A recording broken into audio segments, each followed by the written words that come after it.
Impeccable. Eh bien, bonjour à tous. Désolé de ce démarrage un peu chaotique et un peu en retard. Mais c'est pas grave, on y arrive. Hein. On reprend le mug. C'est cool, comme d'hab, hein.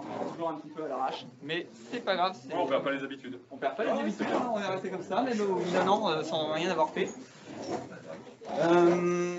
Il y a peut-être quelques personnes qui sont nouvelles, mais le mug, en fait, historiquement, donc on a arrêté l'année dernière, on n'a rien fait, mais il y a 2 ans, on avait refait encore une session avec nos amis de MS Dev Roadshow, qui s'est déroulé ici, mais sinon, globalement, on essaie de faire un meet-up. Il y a 2 ans, on le faisait tous les 2-3 mois, là, on s'est mis sur un rythme, on essaie de les faire tous les mois. Donc on est bien reparti à fond. Donc on espère en fait avoir plus de monde la prochaine fois et continuer comme on a pu faire les années précédentes. Aujourd'hui, nos sponsors, c'est l'IUT. Vous voyez, on est ici, on a passé toute l'après-midi avec l'IUT. Donc on remercie l'IUT déjà de l'accueil et de l'organisation, de l'aide pour l'organisation également. Et puis tout à l'heure, vous aurez un petit buffet qui a été payé aussi par l'IUT. Donc voilà, merci à l'IUT. Merci Marc. Aujourd'hui, donc, on a des talks qui sont animés par nos amis donc, qui viennent essentiellement de Microsoft, mais pas que. Vous verrez que nous avons Nathan Pierre qui nous vient de Belgique, mais qui va nous raconter des histoires très intéressantes. Les 4 sujets qu'on aura ce soir, ça va tourner autour des héros. Oui, c'est ça, 4 1, 2, 3, 4. Ah, on est pas très bien pour le premier, mais je peux le faire. On t'avait pas dit que c'était à l'arrache. Excellent. Donc, premier sujet, devenir des héros de GitHub Actions. Donc, on va faire de la CI/CD. Pour ceux qui ne connaissent pas, vous allez découvrir, c'est super, c'est génial. Deuxième sujet, oups, j'ai plié mon smartphone. C'est normal. Des écrans par milliers, donc on va parler des développements autour des écrans de téléphone mobile qui se plient maintenant. Donc, c'est un peu magique, ce genre de développement. C'est un cheval, nombre de chevaux, analyse d'images dans une application mobile. C'est Nathan qui va nous présenter ça. C'est du web app. Donc, intégration en fait des cognitive services et du custom vision à l'intérieur de web app. Et enfin, c'est qui pilote une IA dans notre IDE. Et c'est Tiffany, c'est ça, qui nous présentera ce sujet. Voilà pour ce soir. Alors ça c'est ce soir, mais comme je vous avais dit, on va reprendre les sujets, on va essayer d'animer ça tous les mois, à partir de maintenant. Donc on a quelques sujets qui sont en route. Putain, c'est génial ces animations. En octobre, nous avons Nicolas Raymond qui n'est pas là aujourd'hui, qui fait partie de l'organisation du MAG, mais qui est parti faire une conférence à Paris où il était en train de présenter, peut-être maintenant d'ailleurs, jhipster.net, donc un produit open source et issu de jhipster. Jhipster c'est du Java, donc c'est un portage de Blueprint en .NET, un projet sur lequel il travaille depuis maintenant 1 an et demi, 2 ans, je crois, en open source. Donc voilà, il va nous présenter ça en octobre. En novembre, nous aurons Jules, qui est caché, je ne le vois pas, Jules Bonfilou, ancien étudiant de l'IUT, qui nous présentera en fait les nouveautés à l'intérieur de .NET 6. En décembre, ce sera moi-même accompagné de Charles-Henri Sauger, qui est MVP Data Platform, Azure Data Platform, et actuellement chez Air Liquide en tant que Tech Lead Data. Donc on va parler de Big Data et d'IoT. Le but, en fait, c'est d'essayer de voir si la plateforme IoT de Microsoft Azure, en fait, est-elle ou pas une vraie plateforme d'IoT, comme on pourrait en attendre, aussi bien sur la partie captation de données que traitement de la donnée derrière.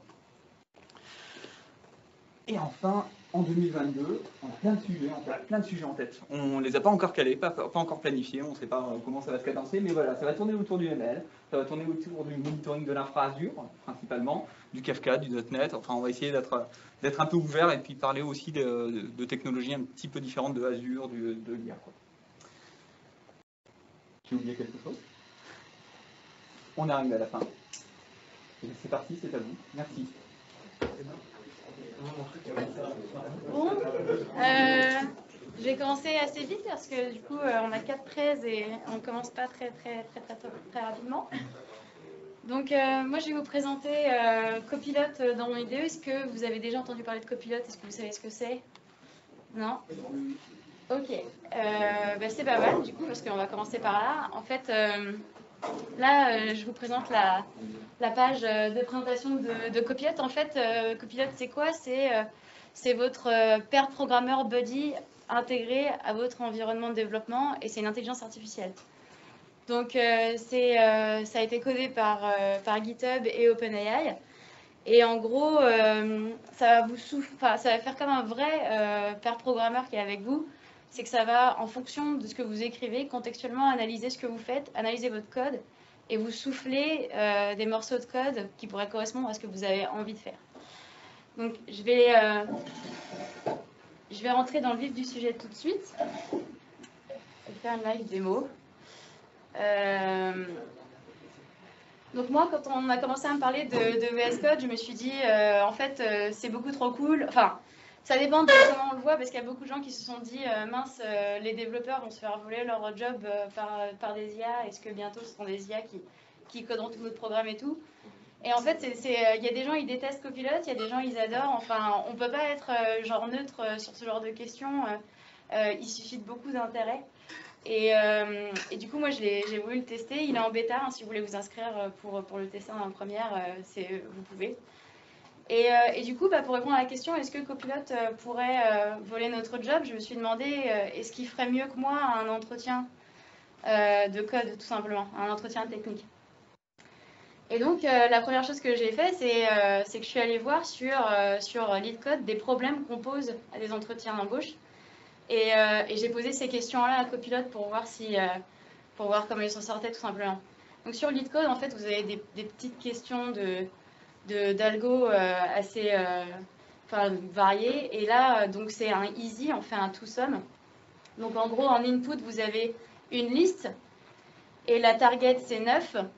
Et en gros, vous devez trouver l'index des deux integers dont la somme fait 9. Donc là, ici, l'output, c'est 0 et 1 parce que en index 0, on a 2 et en index 1, on a 7. Donc 2 plus 7, ça fait bien 9. Et ici, pour simplifier le problème, on n'a qu'une seule solution possible. Donc voilà, je vais donner ça à Copilot parce que Copilot, ce qui est bien avec lui, c'est qu'il comprend aussi bien la langue humaine que le code. Et donc, il est entraîné, en fait, pour analyser ce que vous êtes en train de lui dire. Donc, par exemple, si je copie-colle juste l'énoncé et un exemple et que je le commente... Alors, attendez. Je vais enlever ça, ça va être plus lisible. Et je le commente. Là, je donne du contexte, en fait, à Copilot pour qu'il comprenne ce que je suis en train de faire. Et du coup, je vais juste prendre ici le début du code que je suis censée générer. Je vais enlever le save parce que je ne suis plus dans une classe.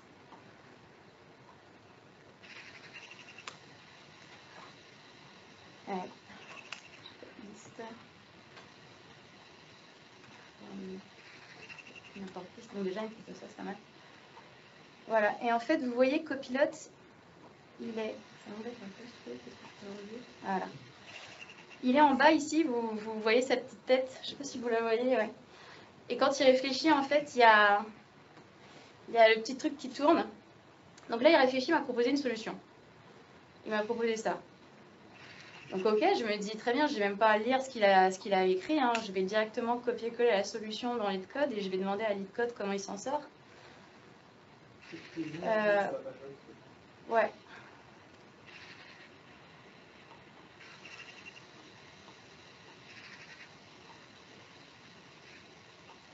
Et puis je vais runner le code pour voir si ça marche tout simplement.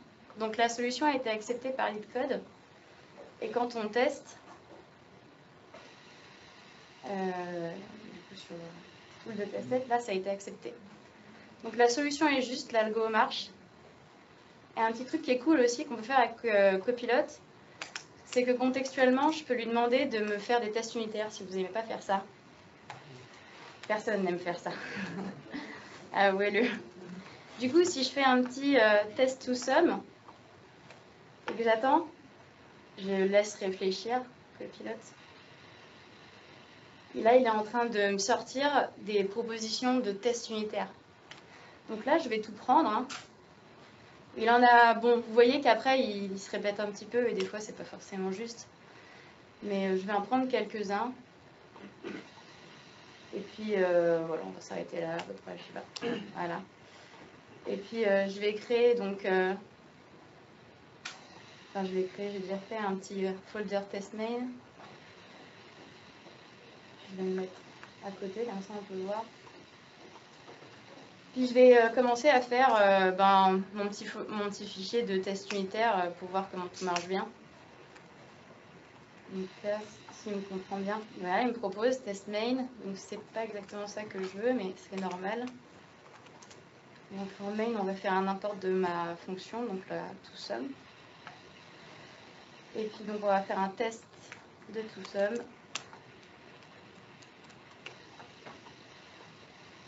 Et du coup là, je vais copier mes asserts pour voir comment il s'en sort. Les indentations ne sont pas bien. Ok.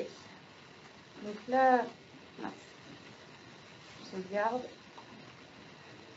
On n'a plus besoin. Je vais ouvrir un terminal.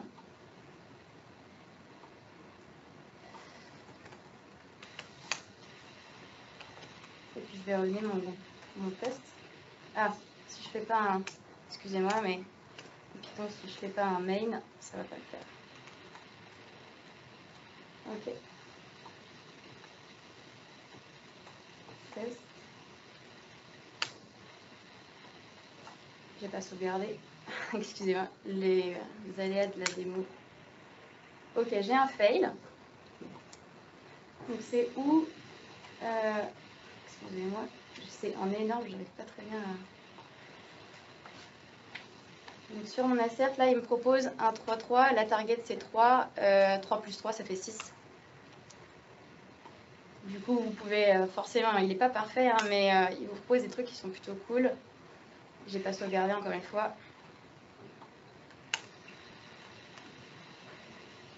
Et là, 3 plus 3, ça fait toujours 6, donc ça, on va le retirer. Et en fait, 3 plus 3 à 6 au-dessus, c'était la même chose. Du coup, copilote, qu'est-ce que tu m'as fait?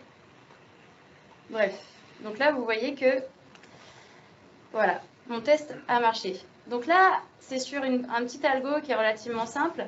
On va tester un directement difficile pour se donner un petit peu de challenge.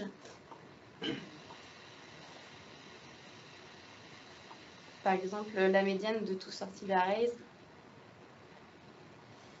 Et je tiens à préciser que c'est pas scripté. Hein. À chaque fois que je lui pose une question, il a ses humeurs. Hier, j'ai fait la démo et je me suis pris un flop de ouf. Du coup, ça marche pas à tous les coups. Je stresse là, vous savez pas à quel point. Du coup, je vais le refaire. J'espère que la magie va opérer encore une fois. On va commenter tout ça.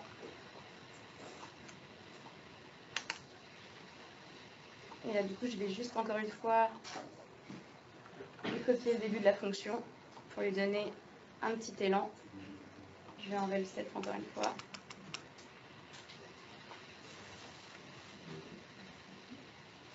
Là, il réfléchit, il me propose un truc. On va regarder si ça marche. Ça a l'air pas mal ce qu'il a fait, puisqu'il a pris la moyenne des deux arrêts qu'il a sommés. Oh, pardon. Je fais l'habitude d'être en live. Ok, noms. Ok. Et là, on va runner le code. Ça marche.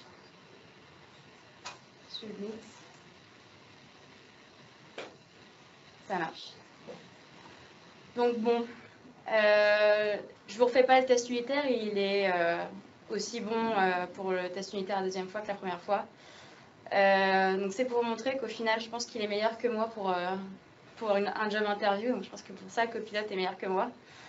En fait, Copilot, il est vachement bon pour des petites fonctions. En fait, quand vous lui expliquez un concept et que vous lui donnez des petites briques, il va être vachement bon à faire ça. Par contre, si vous lui demandez directement « build-moi une application qui fait rien », il ne va pas y arriver.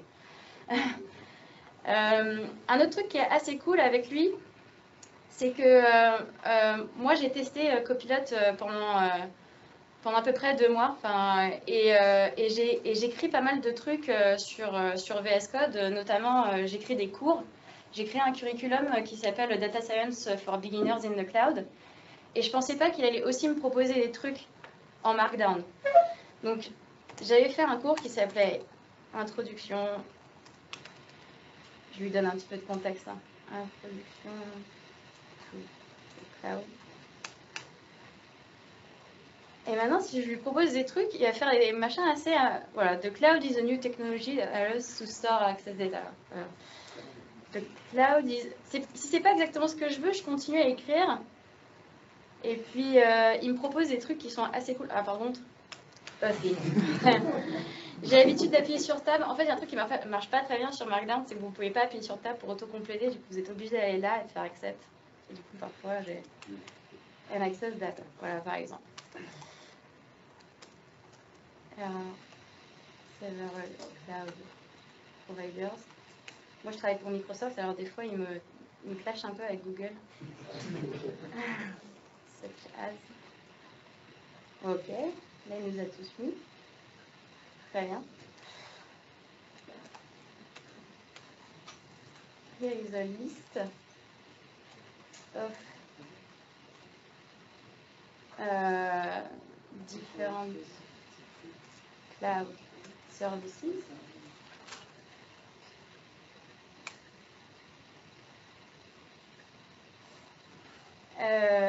Exactement. J'ai pas précisé que je voulais of. Attendez, je vais quand même cloud services in Azure, quand même. Je sais pas si ça vous donne des idées pour écrire vos cours, mais voilà, par exemple.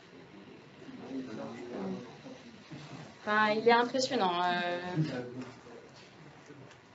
Aussi pour les markdowns, ce que j'aime pas trop faire, c'est les tableaux. Et ce que je trouvais assez cool, c'était que lui, il trouvait... Voilà, il trouve la... Je sais pas si c'est le vrai lien de la documentation d'ailleurs, je vais essayer. C'est pas sûr, des fois il génère des liens qui n'ont rien à voir avec... Wow! Je savais pas que ça allait être le vrai lien, c'est plutôt cool. Ok, autant pour moi. J'allais être lâchée devant vous et puis il n'était pas d'accord. Services description, bon, voilà. Qu'est-ce qu'il va me proposer?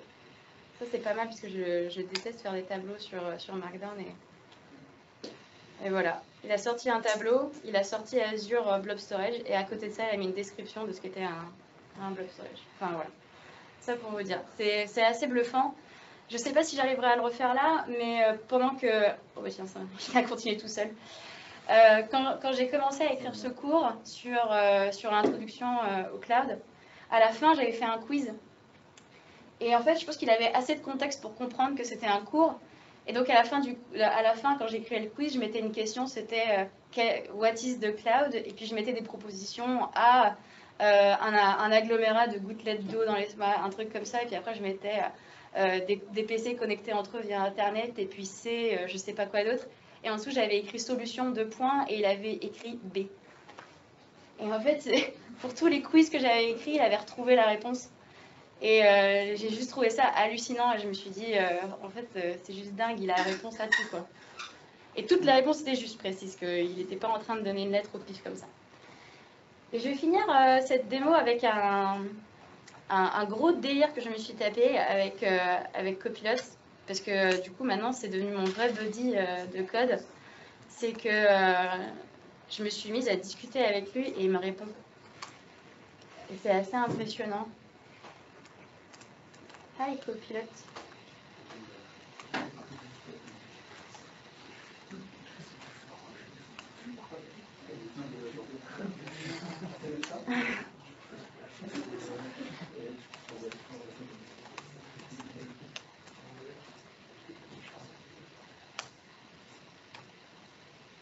Ah, il dit pas les bonnes réponses. Il dit pas toujours les mêmes réponses. Enfin, il aime toujours le bleu. Mais la dernière fois, il m'avait répondu My favorite color is blue. I like cats. Il aime les pizzas. Ah, voilà, c'est ça. Et en fait, du coup, on peut avoir des discussions assez marrantes avec lui. Je suis allée un peu plus loin dans la conversation. Je vais pas m'aventurer à lui poser des questions un peu touchy parce que je sais pas ce qu'il peut répondre et je veux pas être responsable de ça et c'est diffusé et tout, je sais pas trop là. Mais si jamais vous avez accès à la preview, vous pouvez lui poser des questions assez intéressantes du style Do you believe in God et tout ça. Il a des réponses assez marrantes. Une fois, je lui ai demandé de me raconter une bonne blague et puis il m'a bien fait marrer aussi. Je lui ai aussi demandé si on était dans la matrice. Enfin bref, plein de questions assez cool. Puis d'ailleurs, qu'est-ce qu'il va répondre?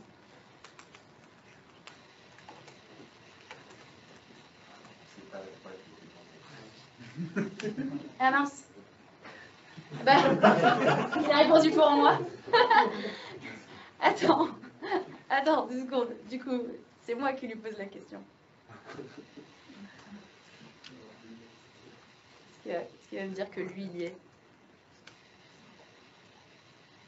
Ah! Non, ouais. Attends. Je l'ai perdu, attends. Et du coup, il a plus la logique. Voilà. Lui, il y est. Apparemment pas moi, mais lui, oui. Enfin voilà, copilote super cool. Je pense qu'on n'a pas le temps pour les questions, mais en fait, si vous voulez qu'on discute après de ça, il n'y a pas de souci. Je vais directement laisser la place à mes collègues parce que on commence à manquer de temps. Mais voilà, en tout cas, c'est copilote. Si vous voulez le tester, n'hésitez pas. Et puis merci beaucoup pour votre attention.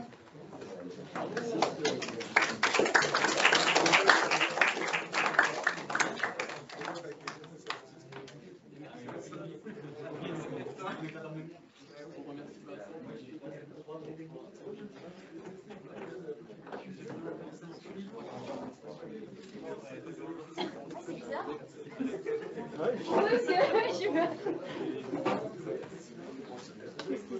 Je pense que c'est juste parce que tu partages ton écran dans Teams. Ah, ok.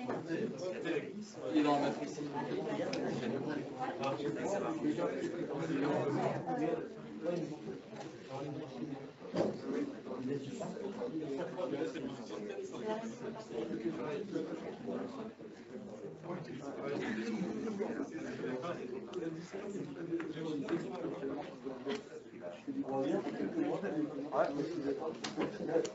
Est-ce qu'on m'entend bien sur Teams? Est-ce que vous pouvez le Oui, la lumière. Mais du coup, on va plus rien voir. C'est pas ça?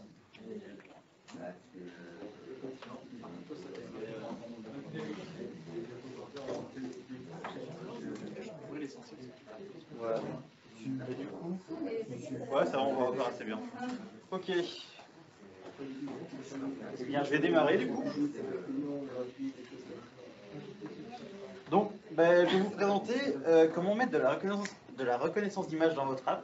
Vous allez voir, en fait, en quelques minutes, on va réussir à faire de la reconnaissance d'image dans notre app et on va même aller un petit peu plus loin parce qu'on va mettre notre propre tag dans cette reconnaissance d'image. Donc, on va faire notre propre modèle qui reconnaît notre propre tag.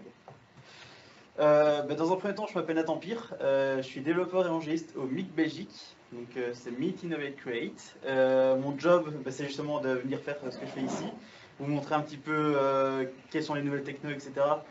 Habituellement, je fais plus dans la Wallonie en Belgique, mais ici, je me déplace un petit peu avec le roadshow.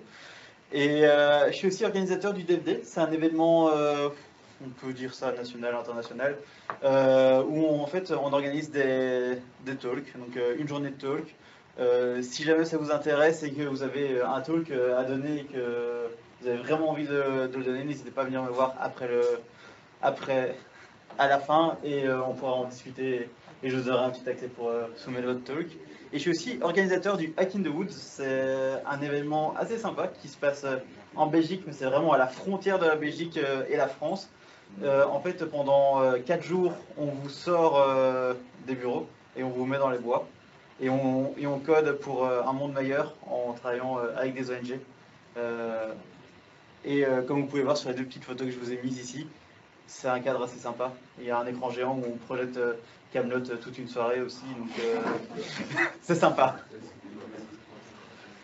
Bon, on va rentrer un petit peu dans le vif du sujet. Donc, moi, je vais vous parler des Cognitive Services en fait de Microsoft aujourd'hui, mais plus particulièrement la partie vision, en vous parlant de vision par ordinateur et vision personnalisée.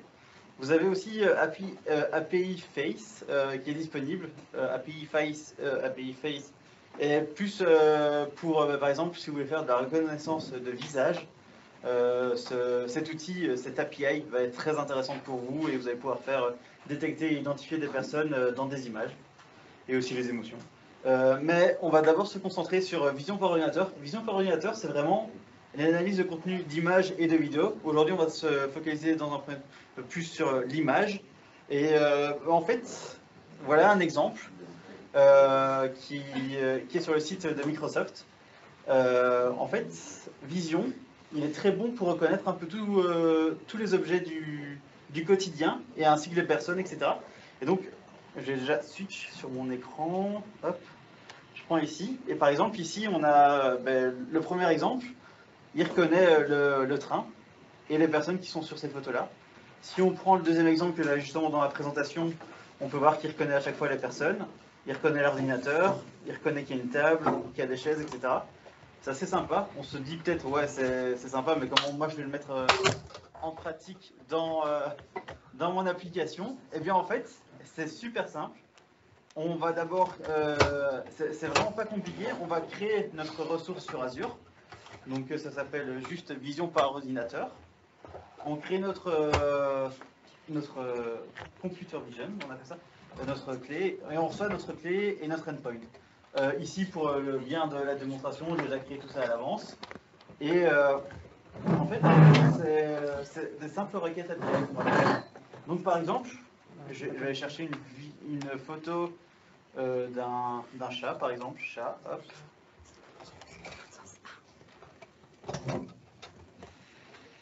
Je vais chercher ça, hop. On va mettre ce chat-là qui est bien mignon. Mince, non, je voulais pas cliquer sur l'article, voilà. Je vais prendre l'URL du chat et je vais venir ici.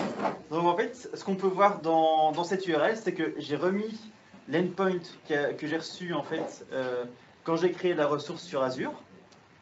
Je demande de l'analyse, Vision V2, analyse, et les visual features. Les visual features, c'est tout ce qu'on peut demander à Vision qu'il analyse sur la photo.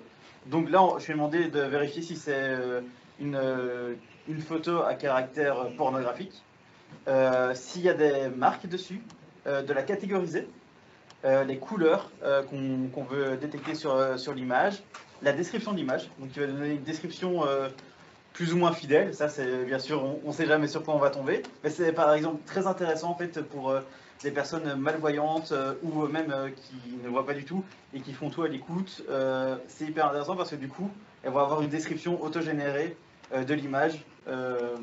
Et vous le faites ça en un claquement de doigts pour toutes vos images sur votre application. Regardez s'il y a des faces, l'image type, l'object, etc. et les tags. Donc ici, je vais juste demander ça, le language je dis EN pour que ça soit plus simple. Et ici, j'ai mis la clé d'API que j'ai reçue en créant aussi ma ressource sur Azure. Ouais. Je sais pas si je t'ai zoomé sur Postman. Ouais, sûrement. Ouais. Hop. Voilà. Et ici, dans mon body, j'ai un simple petit JSON qui me demande l'URL. Je mets l'URL de mon petit chat. Hop, je send. Et là, en fait, on peut voir, voilà, la catégorie. Il a réussi à le catégoriser. Il a dit, à 99%, il est sûr que c'est un chat. C'est un animal et que c'est un chat. C'est déjà bien. C'est pas un content adulte. C'est aussi chouette. Il y a aussi le côté literacy content. C'est aussi hyper intéressant. Par exemple, si vous avez des blogs, ces deux critères sont hyper intéressants à utiliser sur des blogs. Je vais juste vous montrer après. Justement, on a mis en place une petite démo pour vous montrer et on utilise justement ce genre de choses ainsi que la catégorie. Et donc, quand on regarde, on a d'autres tags. Hein. On a grass, donc on a l'herbe. Comme on a pu voir sur l'image, sur l'image du chat, il y a de l'herbe. Pour lui, à 99%, c'est à l'extérieur. Moi qui regarde, j'ai aussi cette impression-là. Donc on peut voir quand même qu'il est pas mal. Il a réussi à pas mal détecter les bonnes choses. Et ici, voilà, la description, il nous a mis tous les tags qu'il a retrouvés. Et la captions. A cat lying on top of a grass covered field. Donc là, c'est vraiment la description exacte de ce qu'il y a sur l'image. Donc ça, c'est quand même assez sympa. Et il n'y a pas de trace, il n'y a pas de visage, ça c'est logique. Et bien justement, en fait, on a travaillé sur un petit projet ici. Donc j'ai remis exactement la même chose que j'ai fait sur Postman. J'ai mis l'endpoint, la clé Computer Vision. Ça, le backend, c'est juste pour pouvoir stocker les images au fur et à mesure. Et donc en fait, il faut s'imaginer que c'est juste un blog où on veut en fait mettre que des animaux. Et bien, donc là c'est en train de charger, si ça veut bien. Je refresh. Est-ce que... Non, voilà. Donc on a notre petit blog là qui est généré, c'est un peu un Pinterest, on met nos photos, etc. Ça les catégorise automatiquement. Il y a des chats, il y a des pandas, il y a des non catégorisés, il y a des chiens. J'ai envie d'ajouter J'ai envie d'ajouter la photo de mon petit chat. Je vais venir ici, je vais prendre le chat, je vais prendre l'URL du chat. Je vais venir l'ajouter ici. Et donc là, il est en train de faire le traitement, il est en train de l'uploader. Et il me dit bien, ok, bah, vu que c'est bien dans la catégorie que tu m'as demandé animal, eh bien tu peux l'ajouter à la galerie. Et il nous rajoute toujours toute la description, etc. que je vous ai montré tout à l'heure dans Postman. Là, on l'a juste parcouru et on l'affiche. Je vais l'ajouter. Et donc on va avoir notre petit chat qui va venir se catégoriser dans les chats. Un autre truc, du coup, c'est que si je veux mettre une UV golf, on va essayer. On va dire que je suis un spam. Je vais aller mettre des photos de ma voiture tout le temps sur tous les blogs parce que j'aime vraiment bien ma voiture. Hop, et je vais ajouter ma voiture. Et bien là, en fait, c'est pas possible. Et donc là, c'est un des premiers cas communs qu'on peut utiliser. C'est vraiment de se dire, bah, en fait, je vais regarder la catégorie à chaque fois qui m'est renvoyée par vision par ordinateur. Et ici, c'est bah, du coup une voiture. Donc je vais pas la remettre. Mais aussi, ce qui est intéressant, c'est que il a reconnu en fait que c'était une Volkswagen. Donc ça, c'était dans un premier cas. C'est cool, ça marche bien. Vision par ordinateur. L'autre partie, c'est donc quand on revient sur ma présentation. Donc voilà, un cas d'utilisation visionnaire. Et en fait, je vous ai montré visionnaire. Comment il récupère les infos? En fait, c'est juste avec cette fonction-là. Cette fonction-là, elle récupère toutes les informations de Computer Vision. Donc, on n'a même pas 5 lignes de code, hein, pour vous dire. Hein. Donc, c'est hyper simple à mettre en place dans votre application. Vous mettez cette fonction, vous récupérez les informations, vous faites juste des if, else, etc. pour vérifier que vous avez bien, que tout est OK, et c'est fini. Après, ce qui peut être intéressant, c'est de pouvoir tester d'avoir nos propres tags. Donc ici, moi je me suis amusé à faire un système qui reconnaît mes propres tags. Je passe dessus dans Custom Vision. Ça c'est c'est l'autre outil de Microsoft dans les Cognitive Services, dans la partie vision. On a aussi Custom Vision qui permet de créer ses propres tags. Et je me suis dit, j'avais faim en fait quand j'ai fait la présentation et j'avais envie d'une petite viennoiserie. Et donc, j'ai fait 3 tags. J'ai fait pour que ça détecte de la brioche, des pains au chocolat ou des croissants. Et j'ai mis 15 photos de brioche, 16 photos de chocolat et 15 photos de croissants. Ce qu'on va faire, c'est que je vais vous montrer comment on ajoute des nouvelles photos. Donc, je vais venir ici. J'avais préparé. Ouais, je vais pas aller dans Test, je vais aller dans Démo. Je vais ajouter ces 3 photos. Sur ces 3 photos, il y a à chaque fois 3 choses différentes. Hop. Ici, on peut voir c'est des croissants. Hein. Donc je vais venir ici, et je vais venir sélectionner croissant. Et je vais dire, en fait, c'est un croissant. Parce que faut pas... En fait, il n'y connaît rien. Avant que je lui apprenne que ça c'est un croissant, pour lui, il voit rien. Donc, hop, je lui dis encore que c'est un croissant ici, et hop, mettre une partie. Et là, c'est aussi un autre croissant. Voilà. Ici, on peut voir c'est un beau pain au chocolat.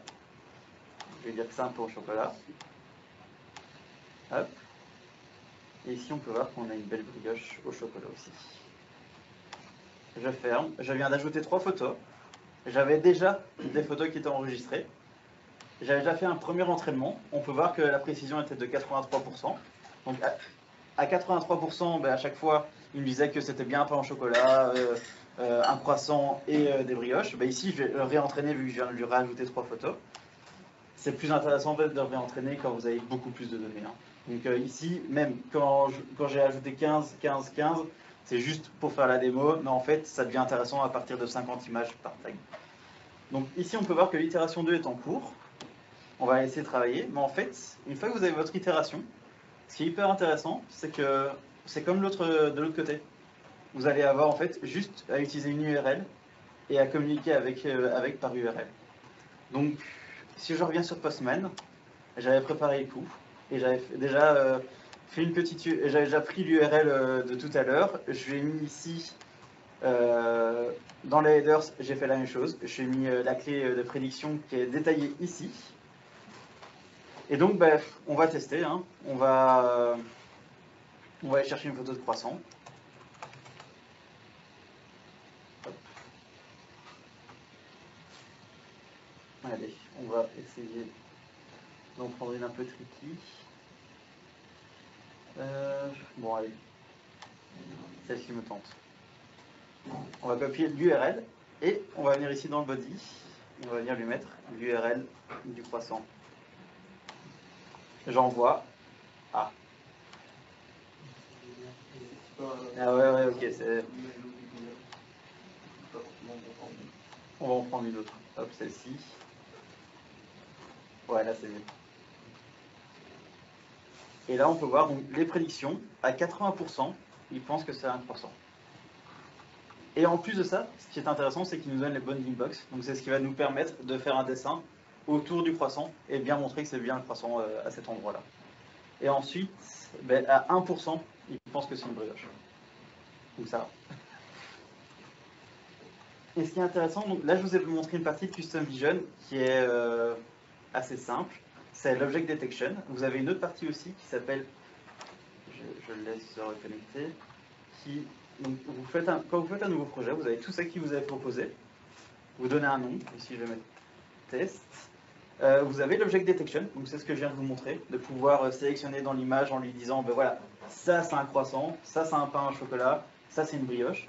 Sinon vous avez aussi la classification. Et la classification, ça va vous permettre de dire, dans cette image, il y a une photo. Dans cette image, il y a un croissant, ou un pain au chocolat, ou aussi une brioche. Ou alors, ce que vous avez aussi, c'est la possibilité d'avoir plusieurs tags par image et lui dire, dans cette photo, il y a un pain au chocolat, un croissant, et aussi une brioche. Et ensuite, vous avez les domaines. Les domaines, c'est par exemple, vous avez le général, c'est un peu pour tout. Vous avez la food, vous avez landmarks, retails, etc. Et vous voyez aussi, vous avez les petits mots compact en fait à la fin. Et compact, ça va vous permettre en fait de sortir le modèle de Custom Vision et de le mettre en local sur votre machine, de le faire tourner en local. Donc ça, c'est aussi hyper intéressant. Donc si je retourne sur viennoiserie et que je prends un petit outil que j'ai développé pour justement montrer, etc. Performance, je viens ici, il n'a toujours pas terminé l'itération de c'est pas grave, je vais faire ici export. Ah oui, non, ça va prendre un petit peu de temps, ouais, non, sorry, ça va être un peu compliqué. Quand je pourrais vous montrer? Ouais, en fait, j'ai un autre projet ici dans mes projets que j'ai déjà fait qui s'appelle Easy Lego. Donc en fait, ce qu'on s'amusait à faire, c'est de tester la limite de Custom Vision, à reconnaître les petites erreurs. Et donc par exemple ici, et bien en fait, là on a dit que c'était un Lego I, celui-ci c'était un Lego L, et qu'en fait ce Lego-ci, c'était une anomalie. Et en fait, il faut vraiment zoomer pour voir. Le problème, c'est que celui-ci, il a une croix, en fait. Et on a des résultats vraiment sympas. Si on va voir dans les performances, hein, on a quand même 74% de résultats positifs. C'est déjà pas mal. Et ce qu'on avait fait, c'est qu'on a pu l'exporter. Et de ce côté-ci, yes. Tant pis, je ne vous montrerai pas, je vous montrerai une autre fois, ou après la présentation.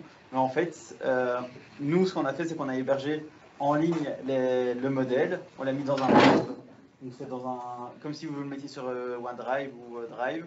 On a récupéré l'URL, on le dépose on le met sur notre système, Et en fait, le système va le télécharger. Et ensuite, votre ordinateur peut se déconnecter entièrement d'Internet et fera de la reconnaissance d'image hors ligne. Donc ça peut être aussi intéressant pour, par exemple, si vous avez une application mobile et que la première fois, en fait, vous récupérez votre modèle et ensuite, votre modèle il tourne en local sur l'application mobile. L'utilisateur s'en rend pas compte. Vous mettez juste un petit timer parce que des fois, ça peut prendre un petit peu de temps. Par exemple, ici, on a une réponse toutes les secondes en local.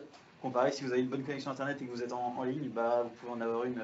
Allez, vous pouvez facilement monter à 24 réponses par seconde. Donc voilà. Hop, si je repars ici.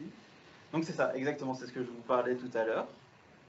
Et en fait, si on reprend le code de comment l'autre système fonctionnait pour récupérer les images, en fait, on voit que c'est pas si différent que ça pour parler avec Custom Vision. On fait exactement la même chose en fait. On fait. Attendez, j'ai le postman ici. On a fait exactement la même chose. On a fait un post sur l'URL de notre modèle qu'on a créé nous-mêmes. Et en fait, celui-ci nous renvoie aussi la prédiction avec justement nous disant voilà, c'est un croissant et les bounding blocks. Et ça, c'est juste le code qui est nécessaire pour pouvoir le mettre en place dans notre application web. C'était pas mal. Merci.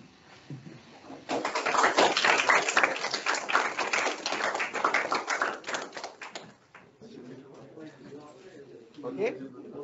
On enchaîne le prochain talk. Super. Je t'en prie. Et bonsoir à tous. Alors nous, on va vous parler. On l'a dit. Pour montrer. Ouais, t'as raison. On va prendre celui-là. On va parler des petits devices qu'on commençait à voir un petit peu partout, qui se plient en deux ou en plusieurs morceaux dans tous les sens. Alors ici, c'est le Surface Duo chez Microsoft. Il y a aussi vous avez peut-être vu le Galaxy Fold qui se plie. Il y a eu le Galaxy Flip qui se plie dans un autre sens. Il y a des PC aussi qui commencent à être dual screen. Donc l'idée du talk de ce soir, c'est de voir comment on peut développer pour le web pour ces nouveaux devices. On va commencer par se présenter. Donc moi, je m'appelle Johan. Oui, Olivier. Et on travaille tous les deux dans l'équipe relations développeurs chez Microsoft. Donc on va commencer par un petit historique finalement des devices dual screen grand public. Alors je remonte assez loin. Est-ce que ça parle? Des gens qui ont les cheveux gris, donc je pense qu'il y en a peut-être qui ont vu. Les gens du fond, ça vous parle ce genre de device?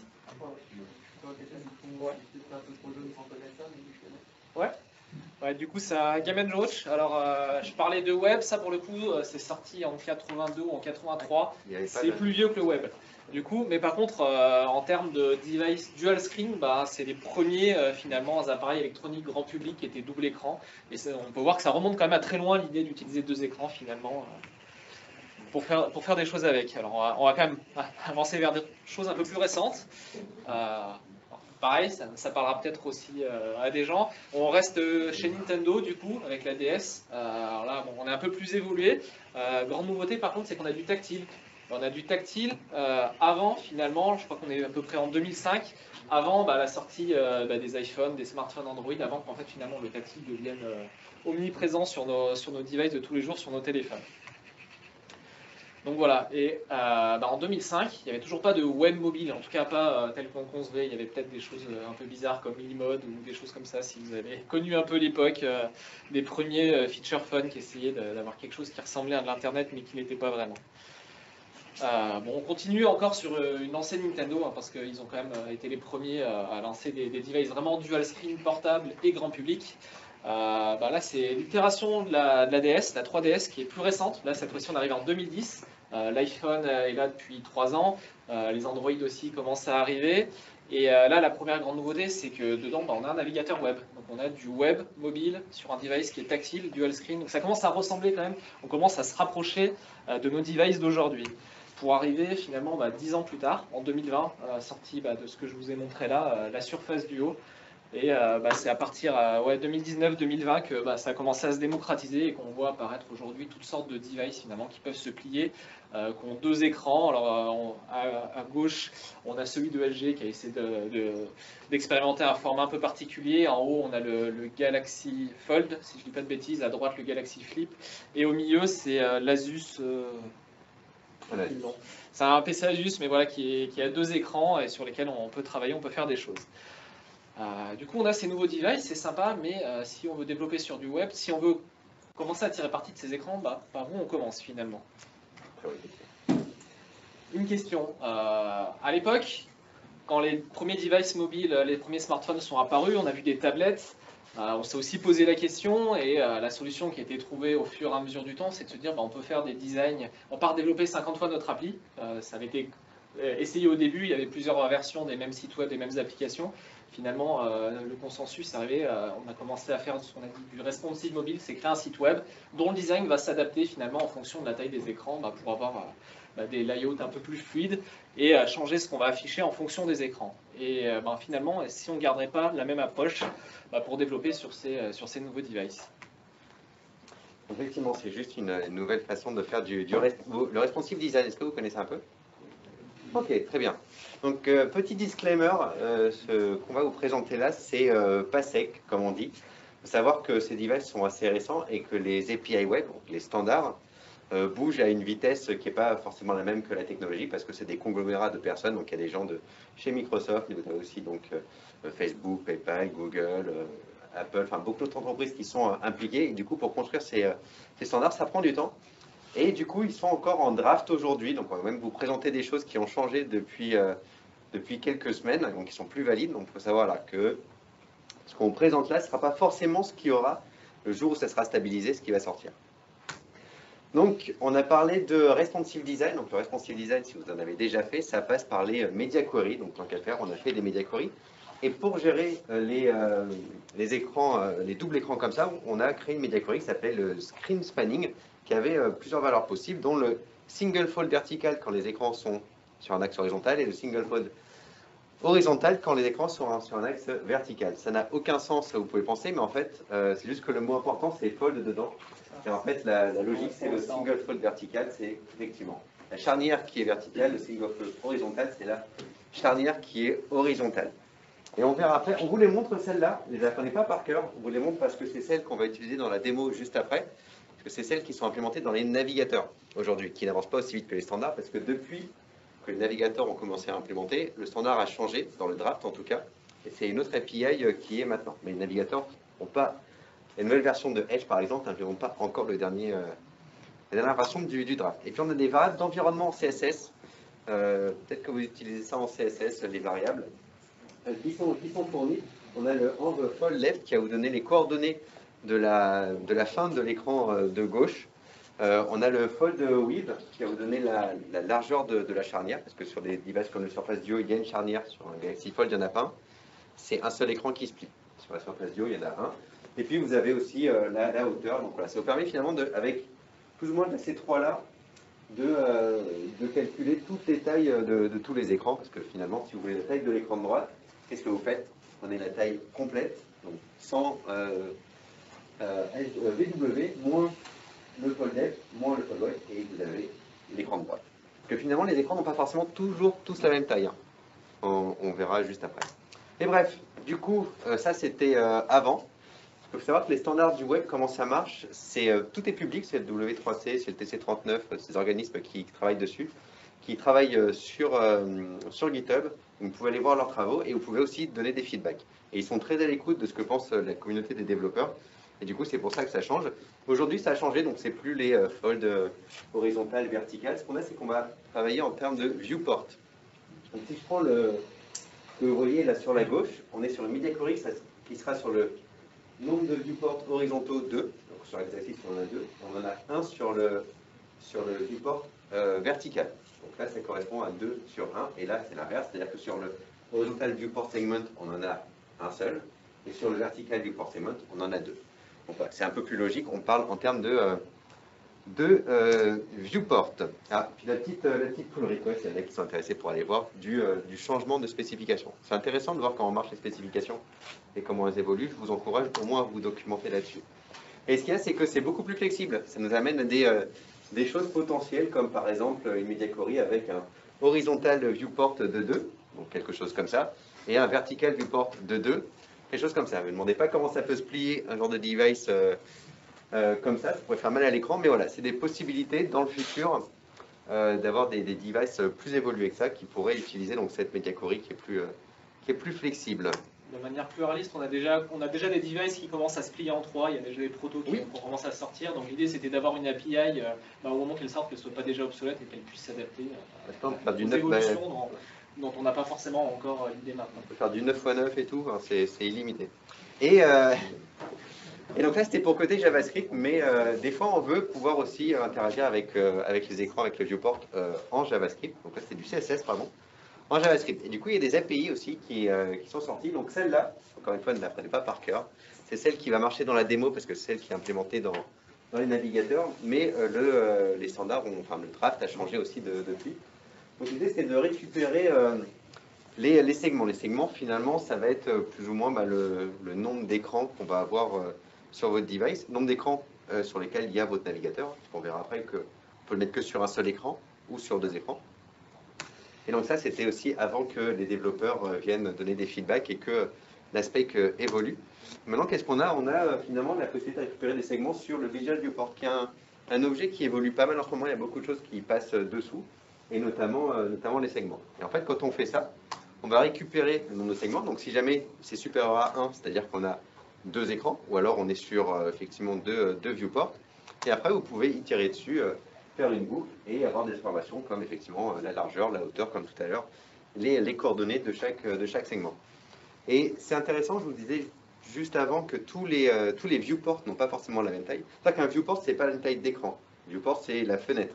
C'est un peu comme sur votre ordinateur, quand vous redimensionnez votre navigateur, le viewport diminue, mais votre écran d'ordinateur ne change pas. C'est que par exemple, quand on est à l'horizontale, je suis comme ça, finalement les deux écrans vont avoir exactement la même taille. Et quand je suis dans l'autre sens, vous avez une petite image là. Vous voyez que le viewport A, vu que vous avez la barre d'adresse en haut, finalement il va être plus petit que le B. Donc voilà, il faut prendre en compte que les viewports n'ont pas forcément toujours la même taille. Et il y a une autre API qui est assez intéressante, qui est encore plus récente et qui bouge pas mal, c'est la posture API. Tu fais les démos? La posture API, on s'est dit c'est sympa, on peut plier les écrans. Donc est-ce qu'on ne pourrait pas avoir des comportements en fonction de comment l'écran est plié? Donc on a aujourd'hui 6 postures qui sont identifiées. Donc il y a le no-fold, également quand c'est à plat. Donc un écran, quand vous n'avez qu'un seul écran, c'est juste du no-fold. On a le format laptop, qui est plus ou moins un angle à peu près 45 degrés là. On a donc le tente, qui peut donner des trucs sympas si jamais vous avez des jeux de bataille navale chacun d'un côté, ou une présentation PowerPoint, d'un côté il y a le PowerPoint, de l'autre côté il y a autre chose. Format tablette, donc qui est complètement replié. Et le format book qui est un peu comme une liseuse. Et en fait, comment ça marche? Ce sont des angles. Donc, vous voyez que le format laptop, finalement, il va aller de 0 à 140. Après, on passe sur un format qui est flat, tente et tablette. Donc voilà, et ça c'est des choses qu'on va pouvoir utiliser soit avec du JavaScript, encore une fois. Donc là, il y a un petit event listener par exemple qui détecte quand le device s'ouvre, se ferme avec le device posture, et vous pouvez dire, ça vous envoie une chaîne de caractères pour vous dire c'est quoi comme posture qu'il y a, c'est tente, c'est laptop, c'est book, etc. Et puis côté CSS aussi, on a des media queries, on va pouvoir faire, donc on a le screen spanning single fold qui n'est plus à jour, mais qui est celle qui marche aujourd'hui. Et puis media query, donc device posture, laptop, donc vous allez pouvoir avoir un comportement CSS qui diffère en fonction de comment est ouvert finalement votre device. Et ça met des trucs sympas. Là, on prend un Galaxy Flip, par exemple, qui est un téléphone, si vous ne connaissez pas, qui ressemble à ça, et qui se plie en deux, et qui finit carré quand il est plié. On peut avoir, donc, quand on est sur une vue comme ça, vous avez là une application de vidéo chat avec, vous voulez voir votre interlocuteur en grand et les boutons en petit. Et finalement, quand vous le pliez, vous le mettez en format laptop. Ce que vous voudriez, c'est pas que l'interlocuteur soit plié en deux à moitié. Donc, vous pouvez avoir un comportement où la fenêtre avec la div avec l'interlocuteur fait juste sur le premier écran et les boutons sur le deuxième. Donc, ça permet d'avoir une expérience utilisateur qui est quand même plus sympa. Je vous montre des petites démos. Et on change la vue de l'écran. Ah oui, on a du super matos. Vous avez vu. Hop, pour que vous puissiez voir. Ou pas. Vous ne voyez pas. Pas switché. Ça va pas switcher. Alors attendez. Pourquoi ça n'a pas switché? Enlève le mode plein écran de l'autre côté, sur le navigateur. Sur le navigateur. Ah. Voilà. Est-ce que là, vous voyez? Ah, t'as dû partager que le navigateur. Non, attendez. Change le partage. Le partage. Je suis même plus en train d'envoyer en fait. Stop sharing. On voit toujours dans le Teams? On est toujours dans le Teams? Ok. Ici, ça nous dit que ça marche plus. Ah, vas-y, partage. Le screen entier. Partage le screen, ouais. Oula. Attends, mais c'est parce qu'en fait, le proche, il est sur cet ordi. Il faudrait qu'il soit sur le tien. Tu peux changer. Tu peux changer le Non, non, proche. le proche, il est. Personne ne le compte déjà en fait. Si, on le voit, Si, en mais fait, à travers parce cet ordi-là. En fait, on le voit à travers Teams. C'est pour ça. C'est pour ça. Ah, je croyais que les gens voyaient. On aurait dû faire ça aussi. C'est pareil. Ça marchait. Ça marchait Tac. pareil.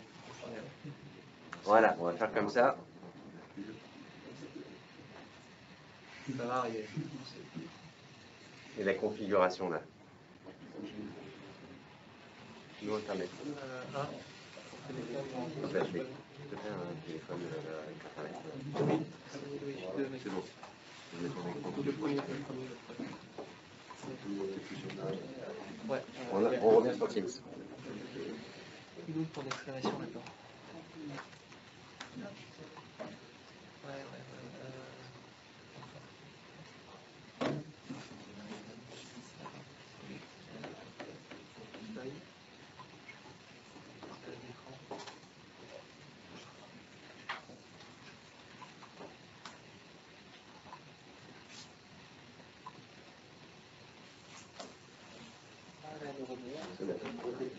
Super. Et vous voyez notre écran. Bon, ben, je te laisse arrêter moi du coup. Ok. Donc on le disait tout à l'heure, pour les API, pour les démos, c'est encore super expérimental. Et même ce qu'on vous montre aujourd'hui, alors c'est peut-être un peu pixelisé, ça va être dans le navigateur Edge du téléphone, donc du device. Et pour que ça fonctionne, en fait, pour que les API dont Olivier vient de parler puissent fonctionner, il faut qu'on active un flag. Je reviendrai un peu dessus, mais voilà, il faut activer un flag expérimental pour activer tout ce qui est expérimental Web Platform Features. Sinon, en fait, les démos ne marchent pas. Donc, pour basculer des démos, pour montrer des exemples de ce qu'on peut faire finalement. Donc là, je suis sur le navigateur, je suis en mode un écran. On voit, j'ai l'écran de gauche. J'aimerais bien avoir mon application. Donc là, c'est une galerie photo. Si je clique dessus, ça zoome. OK. Si je passe en mode double écran, je vais prendre ici mon application. Hop, je vais la faire étaler sur 2 écrans. Et ben génial, ça n'a pas marché. Si voilà, en fait, il a splitté. D'un côté, j'ai la galerie, de l'autre côté, j'ai la version zoomée. J'ai pas pris la bonne démo, et quand je clique, du coup, le comportement est légèrement différent, c'est que je vois la photo maintenant qui s'affiche en grand sur la partie de droite. Donc on va prendre une autre démo, par exemple une bataille navale, du coup, où là, ça aurait été mieux que je la mette dans l'autre sens, ça marche aussi, où d'un côté, finalement, je vois l'écran de mon adversaire, de l'autre côté, je vois mon écran avec mes propres bateaux, et donc je vais pouvoir jouer, tiens, pam, direct. J'essaie de trouver où sont ces bateaux, je viens de lui en couler un. Et puis voilà, et on peut tirer parti du coup du multi-écran. Je vois à droite ma version et à gauche la même. Et si je mets ça sur un écran, ce qui s'est passé, ah oui, il ne veut pas sur un écran, il veut forcément 2 écrans et il nous dit qu'il ne sait pas jouer sur un seul écran. Donc voilà, on peut faire des applications où on change le comportement finalement selon le nombre d'écrans qui se jouent. Et après, on peut même jouer un peu plus loin. Alors là, j'avais fait une petite librairie, je ne sais pas s'il y en a parmi vous qui utilisent des frameworks comme Angular ou React. Moi, j'avais fait la version Angular d'une librairie qui permet de détecter finalement lorsqu'on se trouve dans un mode simple écran, lorsqu'on bascule sur 2 écrans, et même pour être capable de détecter, alors là, je ne sais pas si ça a marché, je vais essayer avec la caméra. Détecte pas le changement d'orientation. Voilà. Où justement on passe de vertical à horizontal et on peut afficher du coup ce changement d'orientation là pour aussi décider finalement aussi quand je suis en horizontal, c'est-à-dire quelque chose plus comme ça, quel écran je vais vouloir mettre en haut, en bas aussi versus quand je suis en mode derrière, plus normal. Je ne vais plus rebasculer si ça y est. Donc voilà, on peut jouer un petit peu avec ces API pour adapter le design de ces applications. Et je vais te laisser la main, Olivier, pour montrer côté code. Ouais. Elle essaie de faire un peu du... J'aimais la bataille navale, ça me rappelle quand j'étais gamin, on avait les batailles navales un peu format laptop finalement. C'était plutôt cool. Bon, un peu de code. On est quand même là pour coder. Qu'est-ce que je vais vous montrer? J'ai une application là. J'ai une application qui est assez basique. J'ai un HTML sur lequel il y a juste quelques box, bleu, jaune, rose et verte. Et j'ai un CSS qui va donner pour chacune de ces divs finalement. C'est un carré avec un background color différent et puis un petit texte qu'il y a dedans. Et donc si j'ouvre ce site, qu'est-ce que j'ai? j'ai ça, j'ai mes box, rien de bien spécial. Et il faut savoir que dans Edge et dans Chrome aussi, je crois, vous avez la possibilité maintenant de, quand vous êtes dans les DevTools, de simuler des foldable devices. Alors ça vient pas naturellement, il faut aller dans les experiments ici et vous cherchez quelque chose comme, voilà, émulation support dual screen mode, vous activez ça et ça va vous rajouter les surfaces bio et les Galaxy Fold ici. Et du coup, vous avez ces deux petits boutons qui arrivent en plus. Celui-là qui va vous dire, ah, vous avez maintenant les deux écrans qui sont simulés et vous allez même pouvoir tourner l'écran pour avoir un comportement dans un sens ou dans l'autre. Et il y avait des slides sur ça ou j'étais directement dans le code? J'étais directement dans le code.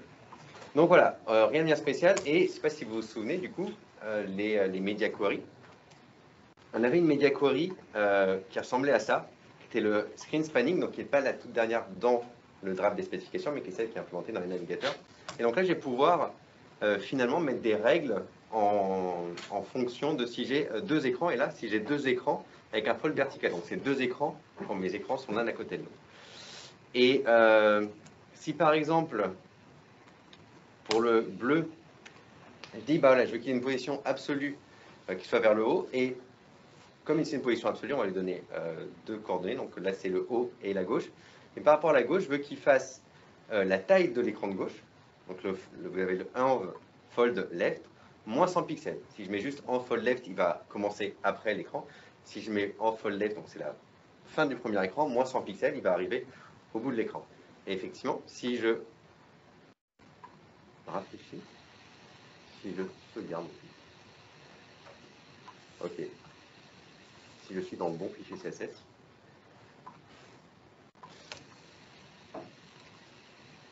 et que je rafraîchis, voilà, j'ai mon carré bleu finalement.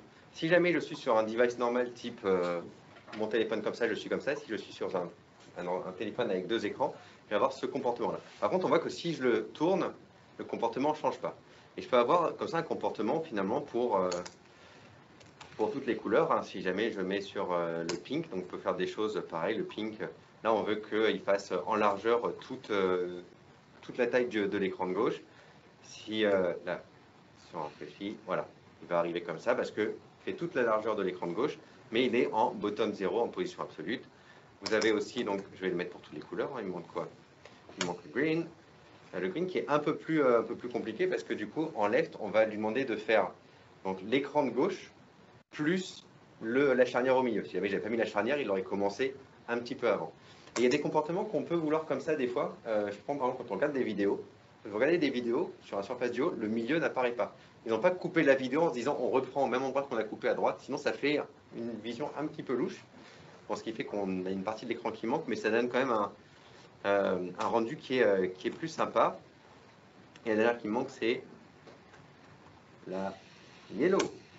Yellow qui est encore un peu plus compliqué là finalement. En largeur, on va lui demander donc la largeur totale, donc le 100 VW, donc c'est la largeur de votre viewport, moins la partie de gauche, moins la partie du milieu. Donc finalement, il va faire que la taille de l'écran de droite. Et si je sauvegarde ça, ça va me donner un comportement qui ressemble à ça quand je suis sur deux écrans, même si quand je suis sur un écran, j'ai toujours ça. Et comme je vous l'ai dit, quand on est dans un fold qui est horizontal, ça ne change pas parce que ma media query, elle est uniquement pour le fold vertical. Mais je peux très bien... Oh là là. Ouais, non, là, il faut... Hein. Je peux très bien, du coup, avoir les E.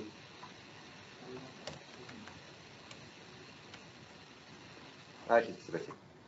J'ai mon play qui est passé en anglais tout seul. Hop. Je peux avoir une media query, du coup, qui fait l'inverse, qui est pour le single fold horizontal. Et du coup, là, je vais avoir un comportement qui va être différent quand je suis en vertical, avec le fold au milieu, ou horizontal, ou si je suis sur un seul écran, téléphone comme ça, un comportement qui est comme ça à l'horizontale ou comme ça à la verticale. Donc c'est assez cool. Vous avez vu, les possibilités sont infinies. Et je voulais vous montrer avant de finir ce qu'on pouvait faire aussi côté JavaScript. Si je crée un petit script dans mon HTML, je vais pouvoir faire un event listener sur le resize. Et en fait, si jamais, on va vous montrer vite fait, hop, si je fais un console.log de resize. À chaque fois que je vais resizer mon viewport, finalement, j'ai quelque chose qui va s'afficher dans la console. Et on va même l'afficher. Ouais. Et voilà. Là, vous voyez, j'ai le resize qui s'affiche parce que je resize mon écran à chaque fois. Et ce qu'on va vouloir faire, c'est qu'on va vouloir faire une méthode, finalement, qui va nous afficher là les différents viewports qu'on a. Tac, print segment, qu'on va appeler ici. Hop. Que je vais même appeler en dehors, comme ça on la voit directement. En fait, cette méthode, qu'est-ce qu'elle va faire? Vous vous souvenez tout à l'heure pour récupérer la liste des viewports. Donc ça, c'est l'ancienne API, qui est celle qui marche dans les navigateurs aujourd'hui, mais qui n'est pas celle qui est aux dernières mises à jour dans le draft. Donc je récupère la liste de mes segments. Et console.tas, ça permet d'afficher des objets de façon comme des tableaux. C'est assez pratique, vous allez voir à quoi ça ressemble. Et puis je vais afficher donc la taille de ma window. Et donc, si je rafraîchis, je ne sais pas si vous voyez assez dans les DevTools. Tac, comme ça. Donc là, je suis sur un écran normal qui ressemble à ça, donc qui commence à 0,0. Il n'y a qu'un seul viewport. Il fait 540 x 720. Mais si jamais je passe sur... Si je passe sur deux écrans comme ça, vous voyez que là, j'ai deux viewports. Il y en a un qui commence à 0,0 et l'autre qui commence à 1, 574. Et 574, finalement, c'est 540 plus le fold width. Donc, ils ne commencent pas directement à 540. Et ils font tous les deux la même taille. 540 x 720, 540 x 720. Ce dont on parlait tout à l'heure, c'est quand je suis dans l'autre sens, par exemple. Alors, j'ai toujours deux viewports. Un qui commence à 0,0, un qui commence à 0, pardon. Bref. Là. Ok, mauvais exemple. C'est ce qu'on va faire. On va faire un truc cool. On va tester tout à l'heure. Vous connaissez ce edge de ./inspect qui vous permet de faire du remote debug sur un device. On va faire un truc cool. Sur un device Android. Sur un device Android. Hop. Là, ça va me permettre d'ouvrir finalement. J'ai mon device qui est connecté, vous avez tous mes tables. Si je fais open, ça va l'ouvrir. Ici, on va passer sur la caméra. Donc en fait, ça a ouvert mon application, vous voyez, hein, qui était quand sur un écran, j'ai bien ça. Quand je suis sur deux écrans, j'ai comme ça. Et, on voit pas le jaune et le rose. Mais... vous voyez pas le jaune et le rose? Ah, oui, ils sont bien là. L'écran qui est pas... Teams, ils sont là. Le jaune et le rose. Bref. Vous avez ça, et ce qui est intéressant, c'est que vous allez pouvoir donc débugger votre application directement depuis de votre navigateur. Et si on regarde, moi je vais vous montrer ça, vous avez le inspect là qui va vous offrir les DevTools finalement sur votre PC pour débugger votre application web. Et si jamais je passe sur un écran là, vous voyez que ça passe sur un écran, si je passe sur deux écrans, ça passe sur deux écrans, donc vous avez vraiment le comportement que je fais sur mon téléphone qui se réplique là. Et vous avez, du coup, le code JavaScript que j'ai écrit tout à l'heure. Et on voit bien que là, on a les deux écrans qui font 540, 540. Et donc la même largeur et la même hauteur, 628. Mais quand je les passe dans l'autre sens, vous voyez, donc là, comme je ne suis pas sur l'émulateur, mais je suis sur un vrai device, j'ai ma barre d'adresse en haut. Et là, on voit effectivement qu'ils ont beau faire tous les deux 704 de largeur. Il y en a un qui fait 464 et l'autre qui fait 488. Donc ils ne sont pas à la même hauteur, les deux viewports. Et ça, il faut faire attention quand vous jouez avec ça. Et je pense que c'est pas mal déjà. On vient sur un écran, on n'a plus qu'un seul viewport, tout est magique. On va revenir sur les slides. C'était la petite démo bonus. Ouais, alors rapidement, Olivier a montré les choses les plus importantes. Alors si vous voulez jouer avec ça sans avoir de device, à savoir que la plupart des démos on les a codés avant même qu'on reçoive les devices, donc il fallait quand même bien avoir des moyens de tester. Alors je vous ai mis un petit lien si vous voulez activer ça sur votre Chrome ou Edge. Je remettrai le lien des slides à la fin, hein, pas besoin de noter, ce sera plus simple, vous aurez tous les liens d'un coup comme ça. Du coup, vous allez dans les flags de votre navigateur, Chrome ou Edge, ça marche sur les versions, les dernières versions activées, si vous êtes à jour, vous pouvez activer ça. Donc il y a le flag expérimental Web Platform Features à activer. Et dans les DevTools, ce qu'a montré Olivier, il faut aller cocher dans les experiments Enable Dual Screen Support. Donc voilà, dans le lien qui est en haut, c'est encore plus détaillé que sur ce slide. Et si vous voulez aussi aller un peu plus loin pour tester le comportement et tester des choses qu'on n'a pas dans le navigateur. Par exemple, dans le navigateur, on n'a pas, finalement, on ne peut pas tester le fait qu'on ouvre ou qu'on ferme un écran, on n'a pas le positionnement, l'angle, on n'a pas la gravité, il y a pas mal de choses qu'on n'a pas. Par contre, il existe un émulateur de surface du haut, donc ce device-là, l'émulateur Android qui a été customisé, que vous pouvez installer.